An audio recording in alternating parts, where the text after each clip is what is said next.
Hey everybody. So I thought I would explain this in a screencast. I think this is the easiest way to do it. 'Cause I had some questions from Shui. I think this would be helpful. So basically, we have the year one team, and we go through our auction. Um, this says rookie draft here, but we are moving the rookies into the auction this year so that everybody has a chance to get all players through the auction. Um, so in our $2,500, we can basically spend as much or as little as that as we want. Um, as we go through and sign different players, in this example, I'm signing uh, Gary Payton, Sean Kemp, all these old Sonics and whatnot. But basically, but here after that, I then, and this is an important aspect, especially when you're trying to figure out pricing, I'm signing this player for 4 years.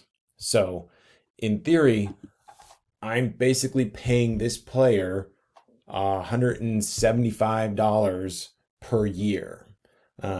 So, to get that player at that price at 4 years, that's a pretty valuable thing. Whereas now on this guy is only on a 1 year contract, I'm paying him $75. So next year, if I sign him for 4 years, he effectively is like a $300 player on a max contract.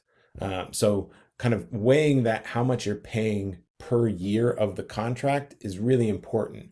And that's why sort of having those contract years becomes a valuable commodity, because there's only so many max contracts that you're going to be giving out. On this one, we have this is based off of 14 players, so we have 16 players, but same idea holds. Um, when you go into the next year, let's say you only spent 2,100 of this money, and you have 250 left in your pile of cash. Now you can use that 250 to use it on a free agent during the year and pickups, but that is basically subtracting from anything you have in the next year. So let's say you didn't use any of it. Oh, well, this is basically assuming I spent $20 on a couple in-season pickups. So now for the next year, I get 1,200 added to whatever I had left, which is 230. So now I have, for this auction, I have 1,400 to spend. In that auction, only the players that are free agents are available. So all my guys that are still under contract are not in the auction. So they're effectively like keepers. But the players that are left here are available for auction for everybody.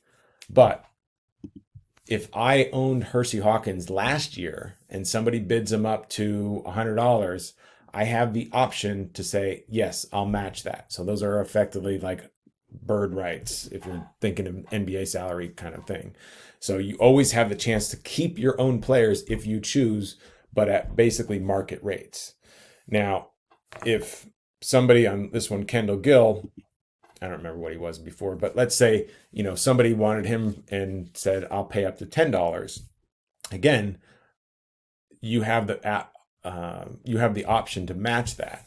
Now, if I made a horrible life decision and signed Vin Baker for 500, and nobody else wanted him, I can always steal that player away from somebody else if I'm willing to pay more than they are willing to match. So as you go there, I'll have a certain number of years to allocate, and however many of these 1 year contracts that I have. This one I had 9 players on expiring contracts. So now I have 18 years to distribute between all my new pickups. So I'm giving, in here, 2 max contracts and then a bunch of 2 year contracts. And again, you want to kind of focus on, okay, this is really $200 a year for Penny Hardaway. And, think of it that way. So in this particular, and then next year, because we will be doing our lottery based on the results of all the teams, the records.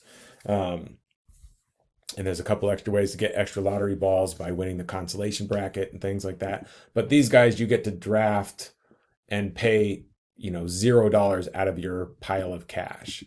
You can still give them a 4-year contract if you want, or whatever years that you want to assign to them, but you effectively get them for free. And that's a 2-round thing. So the next year, same thing. All my guys under contract stay under contract. All my expiring deals, I had 7 players expiring in this one. I'll get 14 years. And in this particular case, I explained another thing where I realized my life choice mistake of signing Vin Baker. So I'm going to give him up. Now, I don't get 4 years back when I give him up. I get him only 2 years because he becomes an expiring contract. So he becomes my 7th expiring contract instead of only having 6 expiring contracts.